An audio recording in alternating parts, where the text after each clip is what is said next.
Hello, and welcome to the show where we bring you the latest and greatest in cybersecurity news, research, and leaders. My name is Mackenzie Jackson, and you are listening to The Secure Disclosure.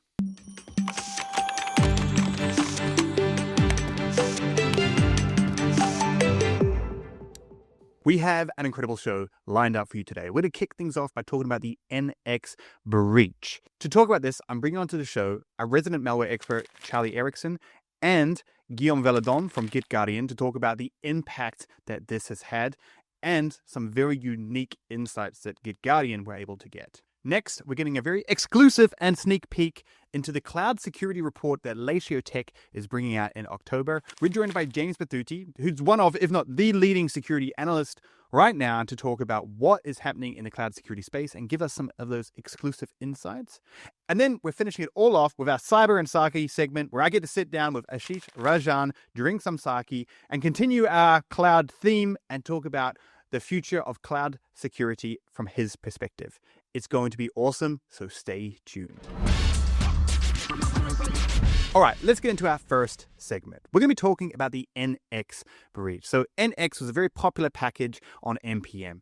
It was compromised and malware was installed. This happens quite a lot with projects, but this one is particularly bad. I brought on two guests to explain why we're going to be feeling the reaches of this for a very long time. So to start with, let's bring on Charlie Ericson, malware researcher, to explain exactly what happened in this case. NX is a package that is an AI-first build platform. Is kind of how they describe themselves. They call themselves smart repos, fast builds. Mm-hmm. So I've never really used it before, but yeah, it's clearly very popular, right? AI is all the buzz these days. And that also is interesting to see in terms of how the attackers actually went about doing their attack, and the techniques they used actually was seemingly influenced by the target that they were able to compromise. Let's get into it then. So the package was compromised. Let's start off with how does it seem the package was compromised? Same old story with the developer token, it feels like? Yes. What they're saying in the advisory that they posted was that they believe that an NPM token was compromised, which had the published rights to the affected package. Malware was injected into it? Yes. Talk us through what this malware did, how it was being used.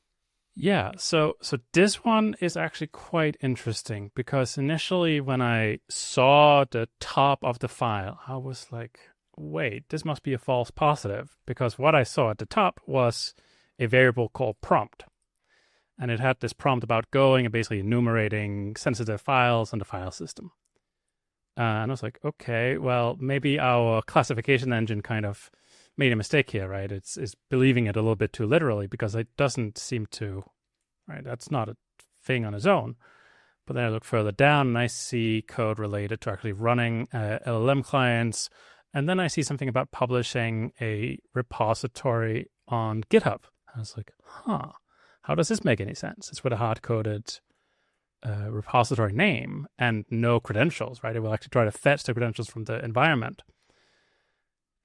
And well, what it actually does, first it goes and collects some of the basic system information, right? It will try to get like your GitHub token, NPM token. It will get just basic system information. But then it has this prompt at the top that says, hey, go and iterate the file system to a level of 8 in depth and collect all sensitive files and put it into a temporary file for me. And what it will then do is, assuming you have a GitHub token configured, it's going to go and publish a repository with this specific name, and it's going to base64 encode the sort of all of the things it has taken twice and put that into the repository. This is a public repository. Yeah. And this is where it gets crazy, right? So it's worth noting here, right? The fact that somebody's using an LLM as a way of enumerating your system, right? That's pretty novel, right? We haven't seen that before, which makes sense given what NX is. Right. That's a tiny story now compared to the fact that these guys decided that they were just going to, instead of sending it to a remote server that they control, they just publish it on GitHub, all of the data. So let's just go over it just to make sure. Package was compromised. They inject some malware, and basically what this malware does was using an LLM enumerates through all of your system files. So once you install this updated version of this package, it enumerates through all your system files on your machine, on your cloud server, for example, and finds secrets, in particular things like your GitHub tokens, but also like your .env files, and then it publishes all of that not to a command and control. Well, I guess GitHub is the command and control server at this point, but like it's just like publishing it into a public repository for the world to see. Yeah, so I guess you could call it very open source command and control. Which, sure, let's call it that. Yeah, so there's a catch there with the LLM part, right? Even if that doesn't actually do anything, it still collects your environment variables, GitHub token, npm token, right? It has specific logic for fetching those. So when I looked at GitHub and searched for repositories with this name, I saw like 1.4K. And a lot of those had npm tokens. And of course, they had a GitHub token because they could publish that repository. This here is crazy for so many reasons. I cannot wrap my head around why an attacker would do it this way and why they would put secrets in a public GitHub repository as opposed to a private C2 server. But they did. So what I wanted to do is I wanted to bring on someone to help explain why this is such a big deal, having these secrets in public space. And there's no better company to talk about secrets in public Git repositories than GitGuardian.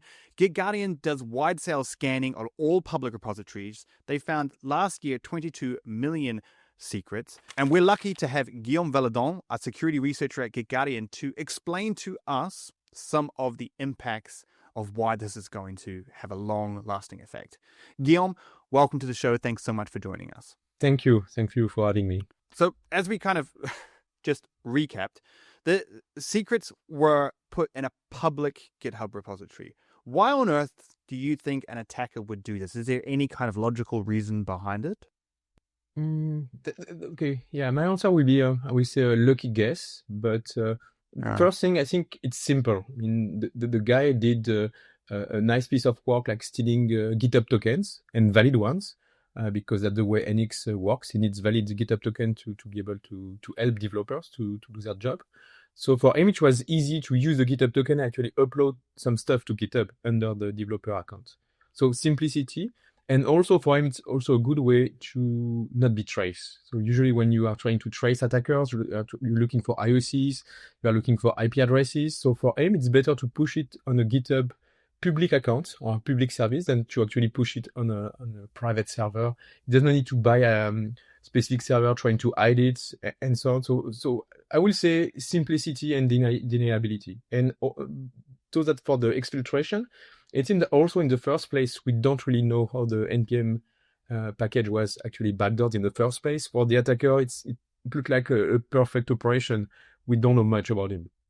In total, how many repositories did you actually find from this? How many repositories that were exposing secrets did you actually kind of uncover? I didn't check just before the recording, but when I published the blog post yesterday, there were more and more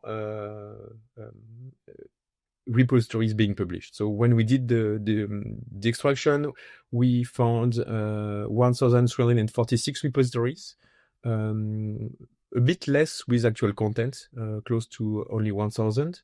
But yesterday night, there were more and more, not that much, but if you do the query, the Singularity repository query on GitHub, you will find a few, or at least yesterday it was a few.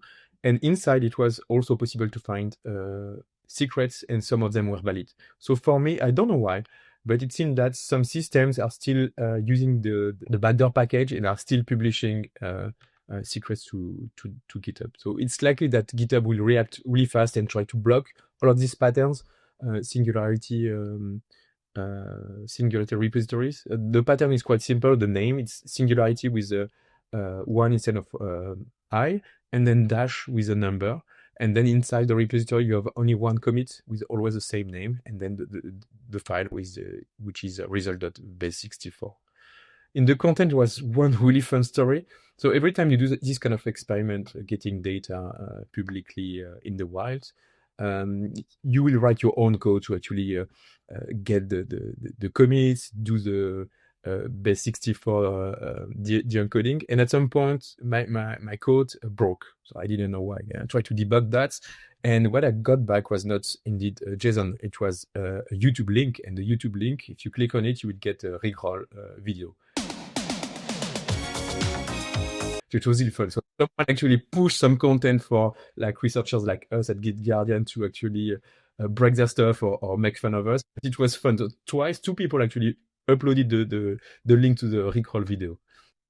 So that's a pretty good indication that thousands of applications, of developers, of organizations have had their secrets just exposed in public. And why is it so much worse having these secrets exposed in public than it is for like the attackers to get them? I will say worse than not. So it's worse because anyone can grab the secret. You, me, GitGuardian, anyone, governments, other bad actors. And I will bet that other bad actors did actually got the secrets, because what we found that the exposure ranges from like single developers trying to play with NX to big companies. And also we found internal, again, Artifactory instances who have big name there. So it seems that it's not only the guy that did the supply chain attack in the first place that will access the secrets. And yeah, publishing this stuff publicly is worse, but it's worse as a pure defensive story and side of the story, because it means that you don't know actually who we get your secret. But if you are trying to, on the other hand, to understand the full story, trying to as a developer trying to understand if you were targeted, I mean, in that case, because the repository was created under your GitHub account. To actually know, it's really easy for me to check if I was targeted. I can just go on GitHub, type github.com/my nickname, /singularity repository-0-1, and so on. So for me, it's easy to check. So this is this, what do you say in English, double-sided coins. There is the public exposure, which is really bad, and that will make the blast radius bigger than for the single attacker. But on the other side of the coin, you have also an opportunity for people and developers to actually check and quickly check if they were targeted. And that's really good for what we call a blue team, especially in big companies, to be able to check if their developer were targeted by this attack. And that's part of what we do at GitGuardian. We're able to map usernames to companies, and that's a product that we sell. And for us, it's really interesting because we can actually warn customers that their developer were targeted. In the case of secret, there is also, in secret and security, there is also people trying to avoid the reality. They will say, yeah, maybe the attack did not work, or maybe the attacker did not actually look at my secret, or maybe the upload did not work. So in that case, we know. So the data was uploaded and contains secrets. So it's not possible to deny and say, I don't care, I will not act, I will not do revoke. So you need to revoke because you know. Let's get into some of the juicier stuff now. What type of secrets did you actually kind of uncover in these public repositories? What were the main secrets, and what were kind of some of the outliers that you saw? Did you find anything really terrifying? So I will call them the usual suspect. Usual suspect in the sense that's what I do at GitGuardian, so security research. I come from a background of doing offensive security for pen testing company, for French governments. And what I call usual suspect is that secrets, valid secrets that can be, let's say, weaponized. Or VCS, in the case of this dataset, that's only in many GitHub. I think I found few GitLab tokens. Cloud, we have AWS, Digital Ocean. So it means that it's likely that an attacker will be able to pivot into some cloud infrastructure, which is unfortunate. We have databases. Some of them are related to production because you can see the prod keyword in the host name.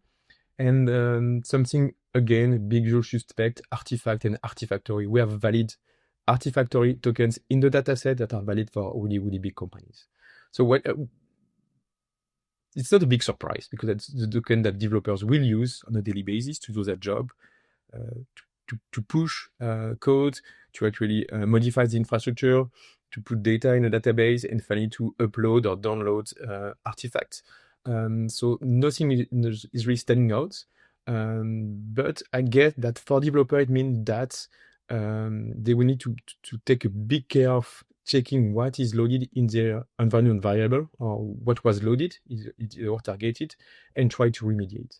And to do so in the next few hours or minutes, we'll publish the secret that we found in something that we call As My Secret Leak, which is a database of secrets that we found, that's leak secrets that will help people to check if they were actually targeted. There is a command line tool, which is called GGC, that you can use to actually check if the secrets are in our database. You don't need to, and you will not actually send the secret in clear. They are protected with the hash, and you send the hash, and we say, okay, we actually seen this leak or not. When we first started looking into this, we looked on GitHub for repositories named Singularity Repository, spelled with a 1, and we found thousands. Shortly after that, they had all been wiped. And then throughout the day, more ones kept coming up, they would keep getting deleted, more ones would come up, they would keep being deleted, etc., etc.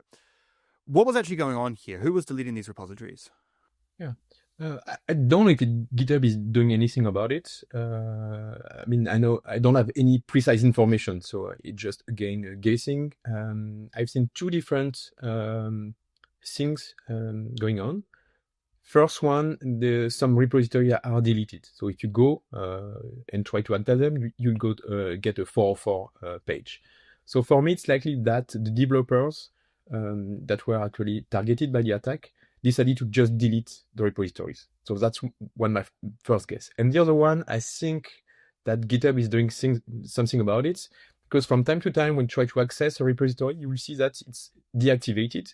And in that case, you don't get the 404 message. You have a former and a proper message from GitHub stating that the repository was deactivated. And I think that's a good move from GitHub if they are doing that, because it allows developers to actually check if someone created a repository named Singularity Repository under their name, and then trying to get the secrets in the blob, in the base64 blob, and then trying to remediate. Okay, so GitHub or someone was deleting these repositories. Does this actually help? Does this resolve the issue?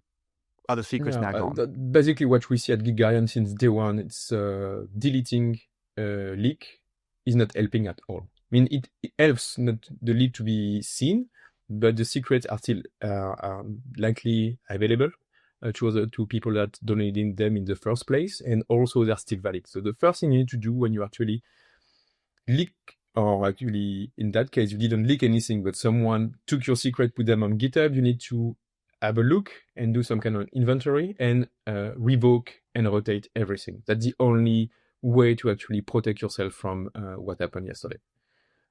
Identify the leaks and rotate the secrets.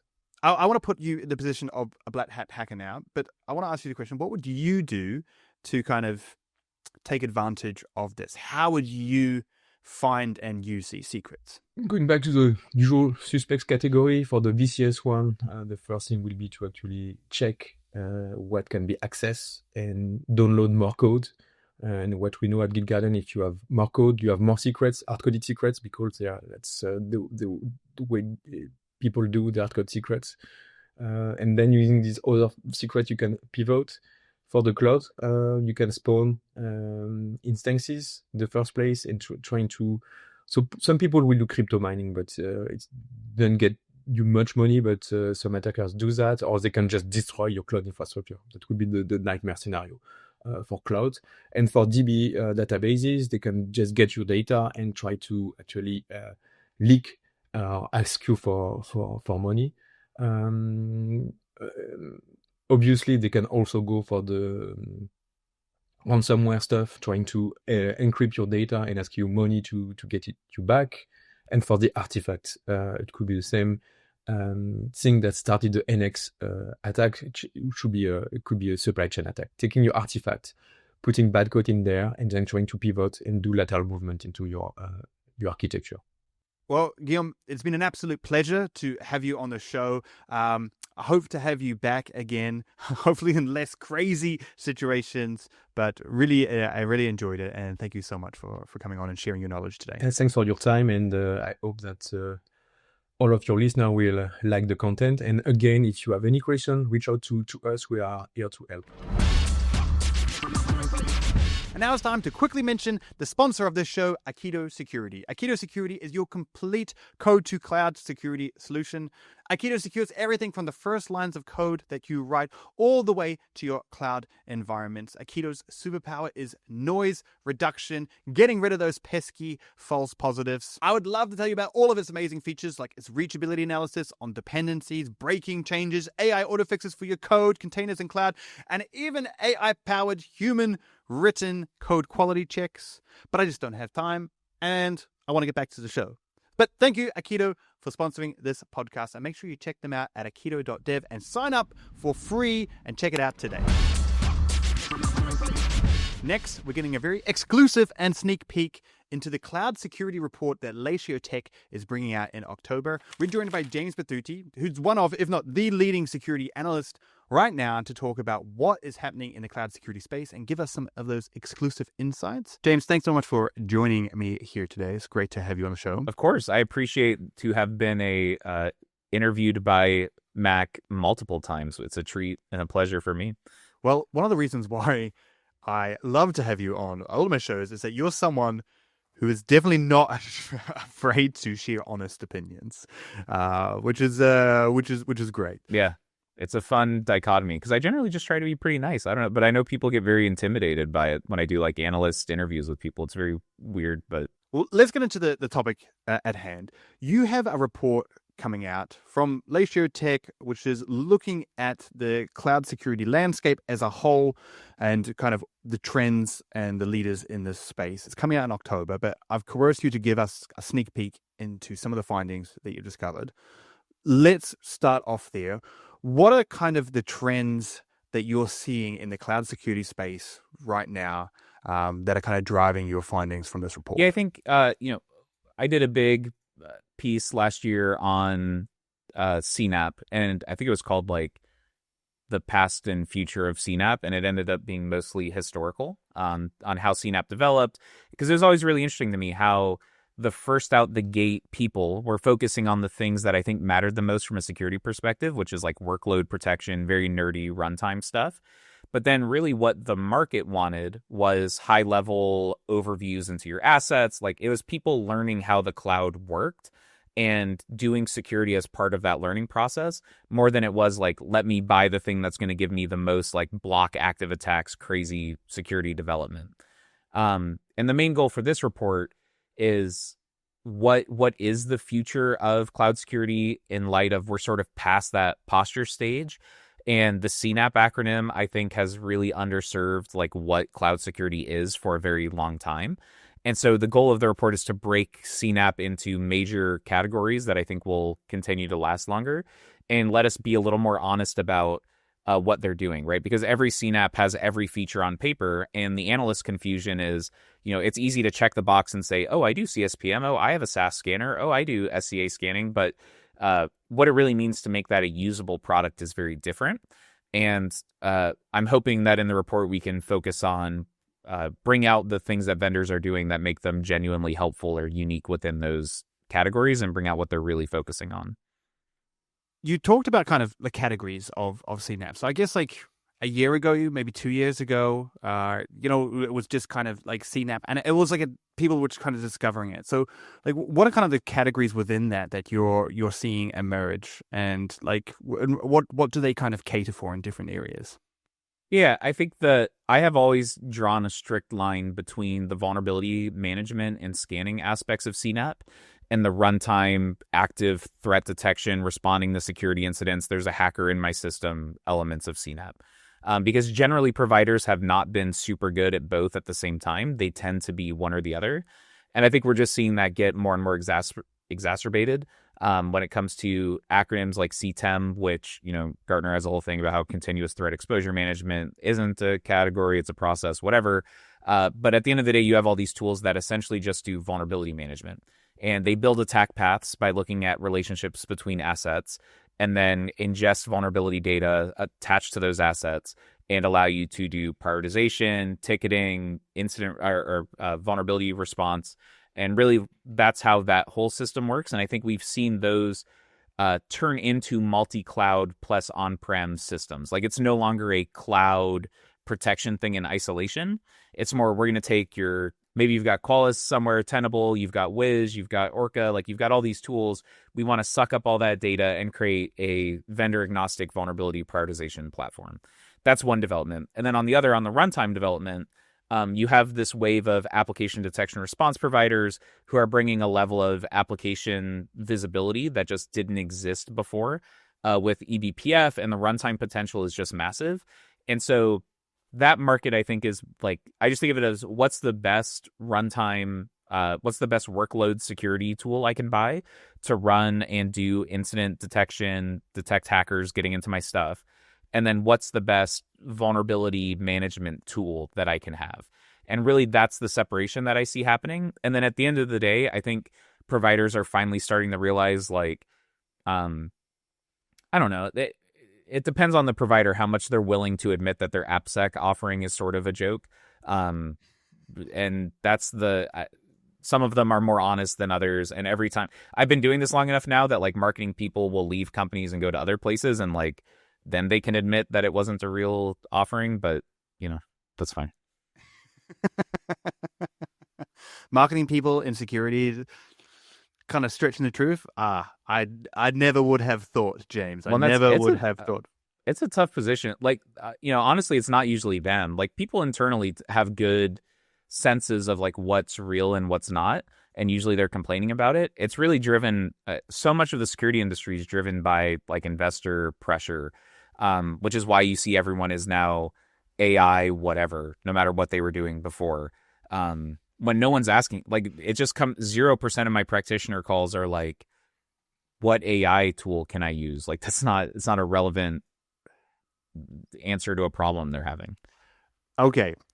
So strap in, because we're going to go down a path that I know you've got opinions about. But you're talking about kind of things that are real, things that are kind of marketing, let's call it marketing BS, and AI. So we can kind of bring this together with what you're seeing out there. Like was fairly recent. You walk through the vendor hall, as you said, every single person has AI front and center. What is actually in the cloud security space? What is working with AI? How is it being used? And what are you seeing out there that you can kind of look at and you analyze and think that's BS? Mostly it's just the framing of it that's BS. Is like this, you add an incident summary capability and suddenly you are like an AI leader in cloud security or something. That's the part that doesn't make a lot of sense. Is it's not that it's useless. Like, it is useful to have, especially if you have these complex multi-step incidents that are happening. And the level of technical depth that a security engineer needs to have in the cloud is pretty crazy. Because if you think about, like, an incident can start in a web application, pivot to a container, and then pivot to cloud resources. From a developer perspective, those are usually like 3 different development teams that are touching it. But a SOC analyst is expected to be able to respond to that incident in real time. And that's where, like, the AI is genuinely helpful in saying, like, here's what happened first, here's what happened second, here's like general information on the environment. Like, it's summarizing and giving actually helpful data to that. I just don't view that as like, we're reinventing everything with AI, whatever. Like, it's a better incident summary, which is great. And that's useful. I distinguish between AI native companies and people who are buying into AI after the fact. AI native is like, you're a startup that tried to tackle this existing problem from AI from the ground up. And there's a couple of those in the vulnerability management space who are doing everything when it comes to a vulnerability and a reachability analysis, where for most tools, it's like, here's all the data of a vulnerability, like the asset context, is it network facing, is it loaded? And that's how you create like this, is this exploitable guess?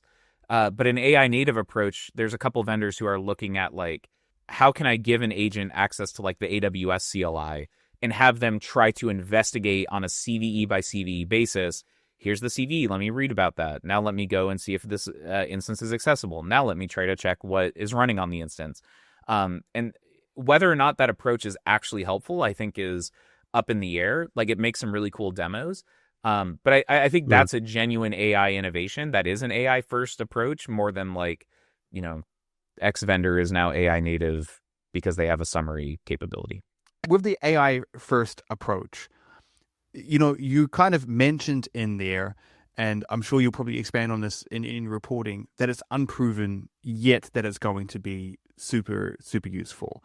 Do you think there is a lot of room to grow in there? Is there kind of, is it up in the air, or do you think that kind of the traditional approach to cloud security that we've been doing for the last couple of years is potentially going to be the way that we secure things into the future?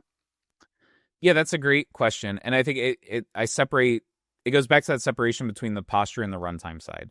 On the runtime side, I think AI is way less useful because the volume of log data you're dealing with, it's not like you can take, if you're streaming multiple logs per second from an endpoint across thousands of endpoints, you can't just ask an AI like every 5 logs, is an attack happening? Like, it's just not a scalable or helpful detection methodology. But it is really interesting on the vulnerability side.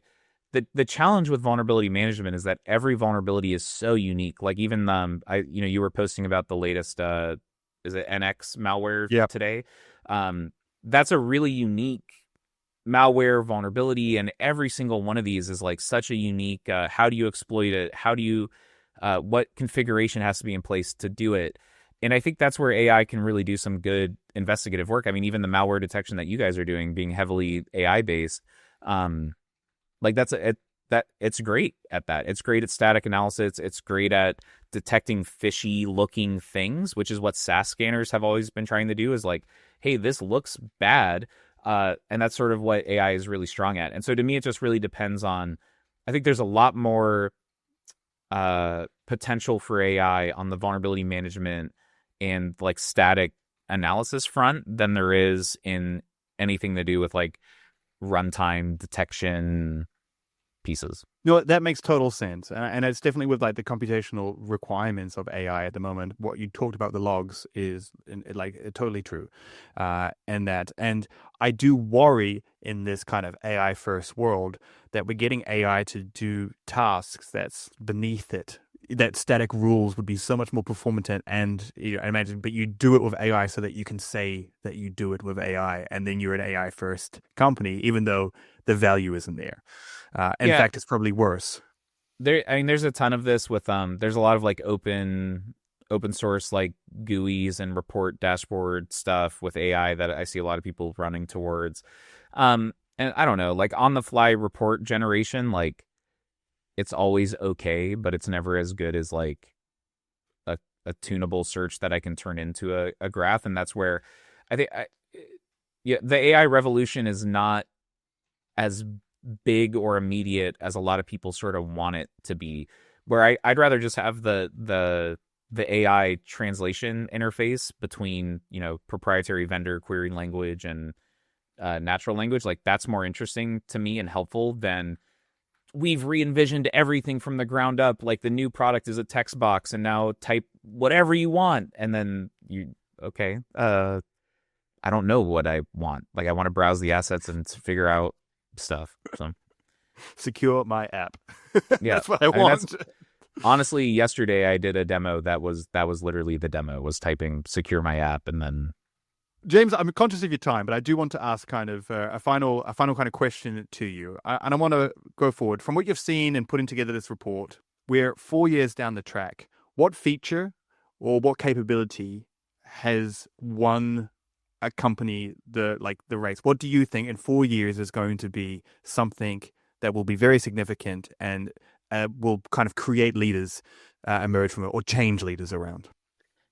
Yeah, this is really hard. I always have to split out like the James opinion and what I think is really cool from the like market winning opinion. And those are unfortunately very different things.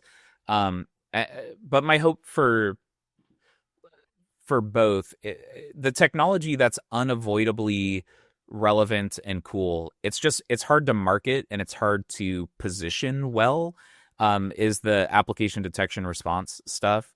And how that fits into what I call CADR, which is just doing every like cloud threat detection, but you're including the application layer.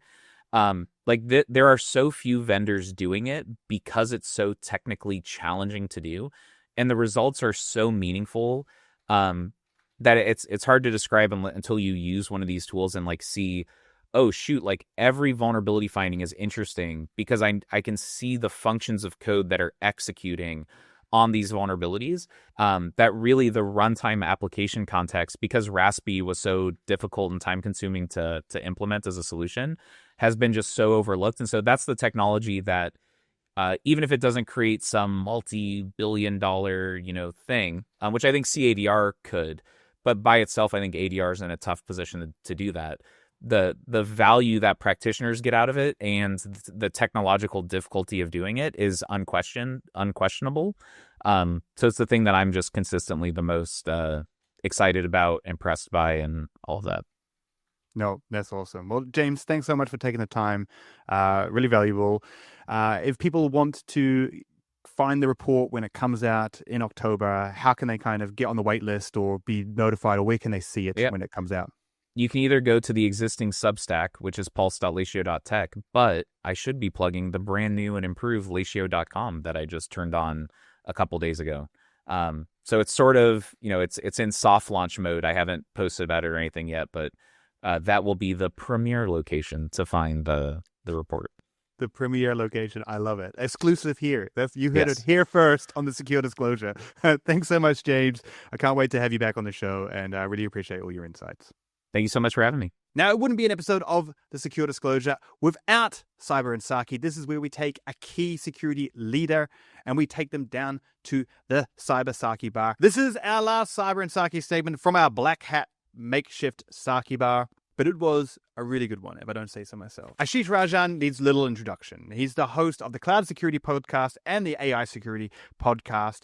He is a big influencer in security, but he is also a practitioner, which makes him pretty unique for his insights. So I got to sit down with him, drink some sake just before he got on a flight back home to the UK to talk all about cloud security and the future of cloud security. It's an amazing segment, so make sure you stay tuned.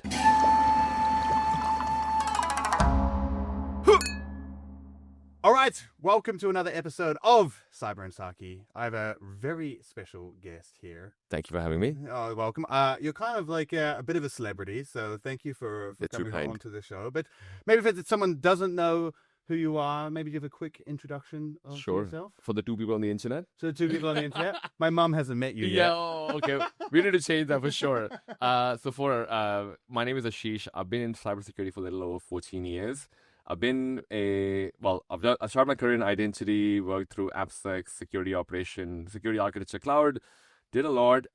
These days, I primarily talk about cloud and AI security. So last couple of roles were CISO. Left that now. I'm a co-founder of a company called TechRide.io, which is this AI and security advisory company. And outside of that, I run two podcasts called Cloud Security Podcast, and then I co-host AI Security Podcast with Caleb Seema. They're a fantastic podcast. I'm not going to lie, there were definitely the inspirations behind this. So I'm glad to have the GOAT onto the show. I appreciate that. Thank you. But we're going to start off. We're going to have some sake here. Yeah. Now, we've gone for the 0% sake option. Yes. Now, sake, as everyone knows, is from Japan. Mm-hmm. Brewed in different regions in Japan. Mm-hmm. This sake is from Arkansas. To make an American? I'm like, Arkansas in Japan. The great brewing state in Arkansas. Yeah. Of course. But do you know what? Is let's not knock it. Is that doing kampai? The Japanese way of saying cheers, are we doing kampai?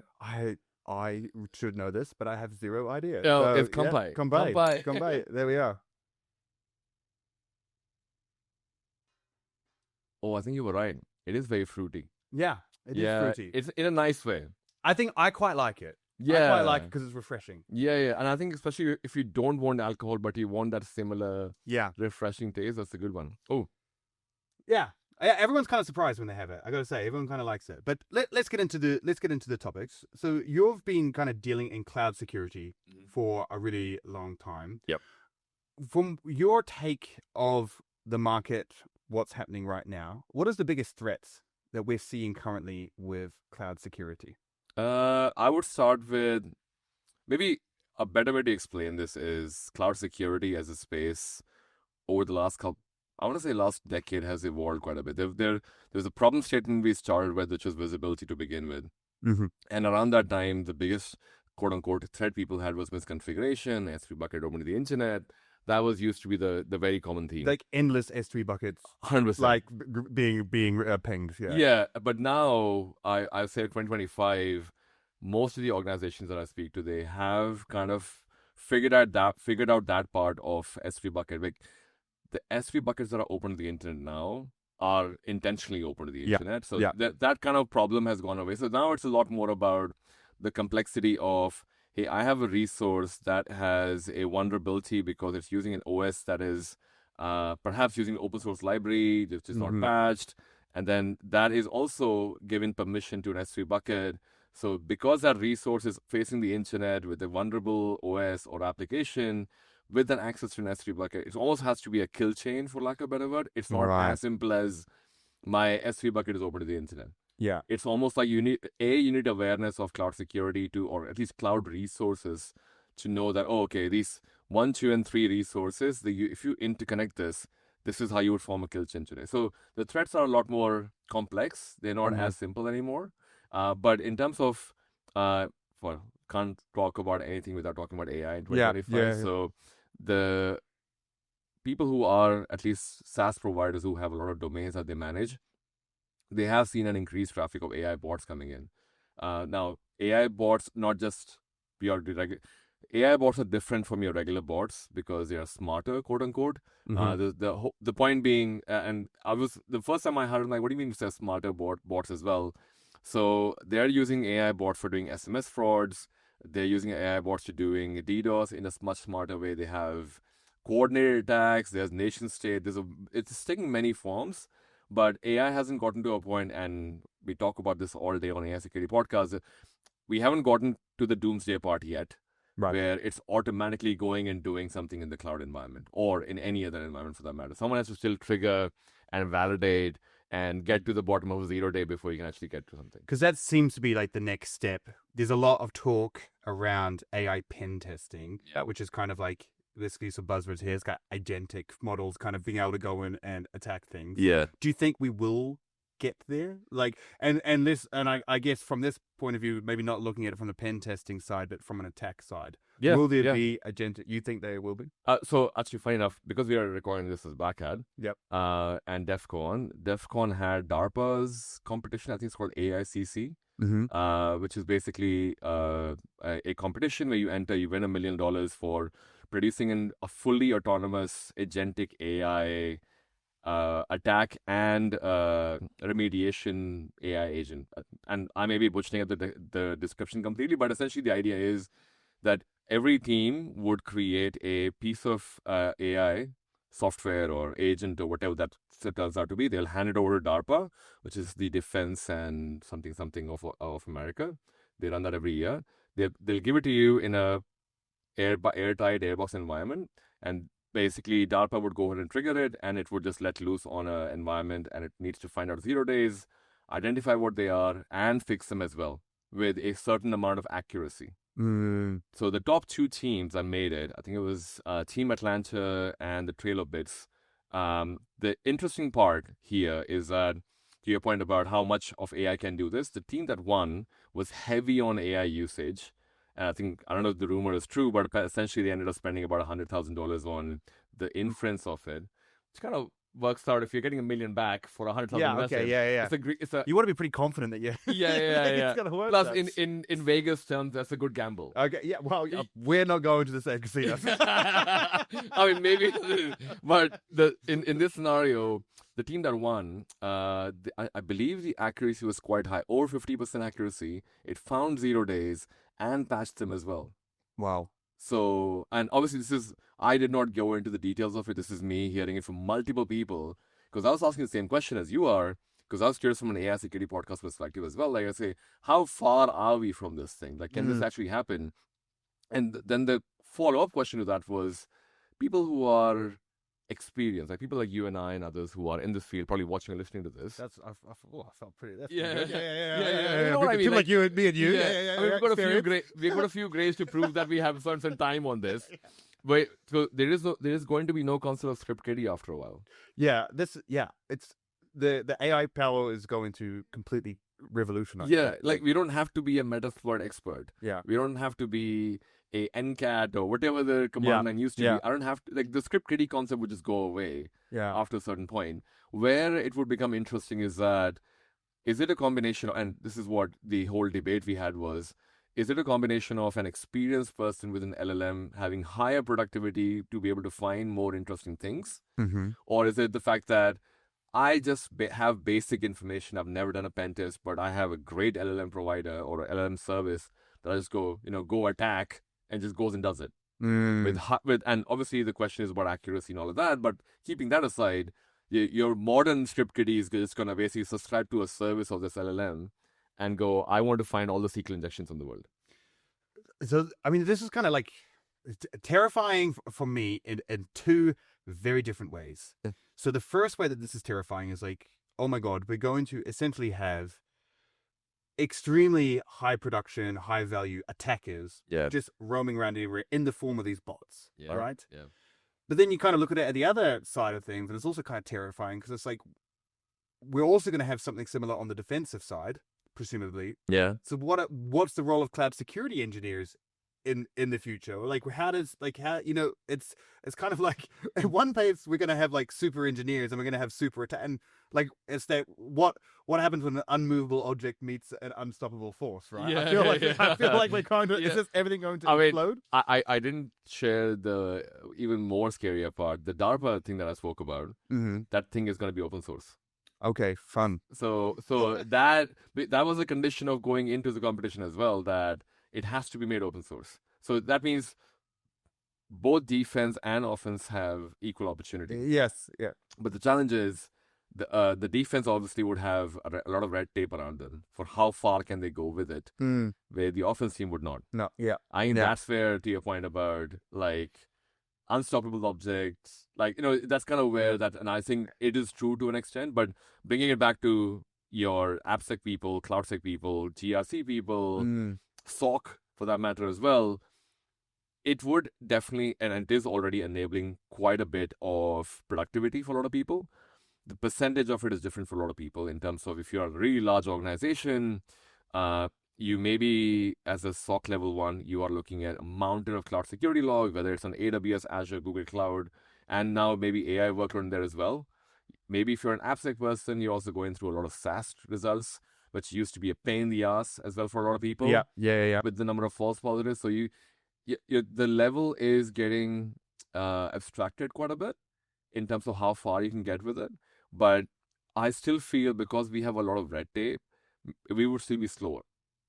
So there is a lot of opportunity, but whether the opportunity can be achieved within an organization is where the big question mark is. So I'm still optimistic that it would happen. It's an open source thing, and we've always been very open source friendly. Yeah. And at least as engineers we have been. So I'm hopeful. If we stop kind of looking too far into the future and have a look at where we are right now. Yeah. You work with lots of, like, you have knowledge of lots of different vendors. You're pretty aware of all the tools and everything that's happening in the space. Where are you seeing the biggest implementation of AI? What's having the biggest impact in cloud security at the moment, where people are kind of, because as I think it's a little bit different now, but I think even just a year ago when people were implementing AI, it was mostly still gimmicks. Like, we all could understand the power behind it. We could all see that it was going somewhere, but it was mostly like, we're providing more context on alerts. And it's kind of like, it's like, all right, but you could have written documentation to provide that context too, right? That's right. But do you really need AI for that? Yeah. But we are at a point now where I think it's fair to say that there are some pretty substantial AI tools in the market, or features in that. What are you seeing that's hitting it hard? I think the ones I would say hitting hard from a cloud security perspective would be, like, we got to a point, if I go back to the visibility examples I gave earlier, you got to a point where now you are able to see what resources are on the internet or misconfigured or whatever. You can even see the kill chain as well to a large extent. Where as an industry, cloud security was coming short was we had 10,000 of those. It wasn't just I had one of those kill chains. I had 10,000 kill chains to go through to figure out which one should I focus on today. Now we're at that stage, to what you said. We have the context for what resources are publicly available and misconfigured. What is the kill chain that is basically impacting this and could potentially be exploited? But the complexity comes in the fact that we have 10,000 of these. If you're a large enterprise, you have 100,000 of these. Yeah. You still need to narrow it down. And I guess the icing on the cake is, even if a vendor was giving you all these kill chains in the list, even if it's 100,000, you still had to apply your own risk matrix on top of it to know that, yes, my so-and-so vendor has called out that my S3 bucket, which is linked to an EC2 instance, which is linked to blah, blah, is vulnerable. But turns out that EC2 is actually private. And blah, the website is having that broader context. So what a lot of people are doing with AI is they're using AI to enrich that information for, which is what AI is good at. It has the ability to consume a lot of data, give you something sensible. So they're using AI for that, where you're able to reduce that to identify what is my top priority. Out of the 100,000, if I only have 100 to look at, that's a much more reasonable, perhaps, to look at. Maybe we have the right team for it. People have had with cloud security is that you find a vulnerability, you know now which one you want to fix. You somehow are stuck in this loop with your development team for, hey, development team, can you give me some time in your next sprint or this sprint? That's where most of it, but that's not a tool problem as well. That's more of a process problem.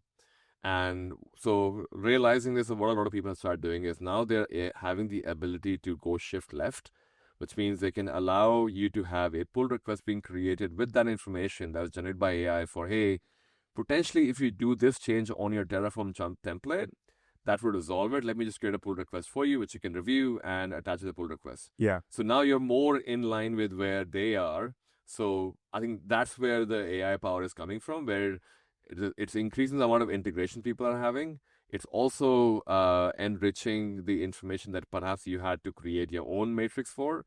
The third one, which is another set of organizations where they had migrated a lot of the cloud security alerts to security operation teams. Security operation teams are figuring out that, hey, I've done an amazing job at being a data center security operation person. I can find a 0-day with my eyes closed. But when it comes to cloud, I don't know what S3 is. I don't know what EC2 is. All these acronyms do not make any sense to me. But now you're telling me I need to look at Amazon, Microsoft, Google, Oracle Cloud, and make sense of all of it together as well. I think that's where AI is helping quite a bit as well. So a lot of people who are doing the SOC automation with AI, a lot of them are focusing on the fact that actually we can provide you that context. Yeah. And I mean, even though you still, as a security operation person, would still need to know a bit about the cloud, just to where the logs are, what logs are important, all of that. But beyond that, you don't need to understand. You can ask the question for what is an S3 bucket? Why do I care? And why is it important for it to not be public? Yeah. And I remember, and it's these cloud systems are so complex and so big now. Yeah. I remember, and this is years ago, so before, but I had to move from GCP to AWS. Yeah. And it was like, I've never felt more stupid in my entire life than trying to do that. Yeah. The funniest thing is it feels like it's just a different, like if you know how to drive on the left-hand side with the left-hand steering wheel, you feel, I can do the right-hand wheel. Because, I mean, this is obviously a European example as well. Like, if you go to UK, Australia, we all drive on the left-hand side.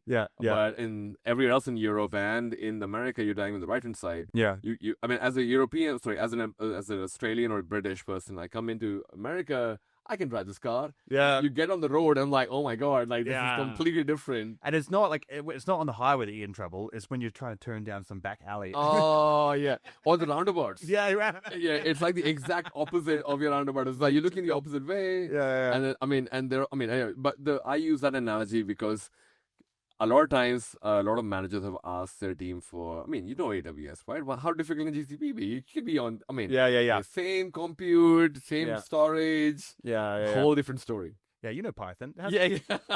Just look at JavaScript. That's right. Yeah. We're coming to the end. But it's been a fascinating topic. It's been a little bit terrifying. I'm not going to lie, but I do always like to play a game with people. We need some more sake for this, so we'll do a refill. Come by. Yeah. The game is pretty simple. It's called Would You Rather, and I'm going to give you two options. You have to pick one. Okay. Would you rather have an AI system at the most advanced capabilities of where we are right now, Mhm. manage all your cloud infrastructure, Uh-huh. or you can never use not only AI, but also security tools in your cloud infrastructure. You have to make sure that you set everything up manually perfectly. What would you rather?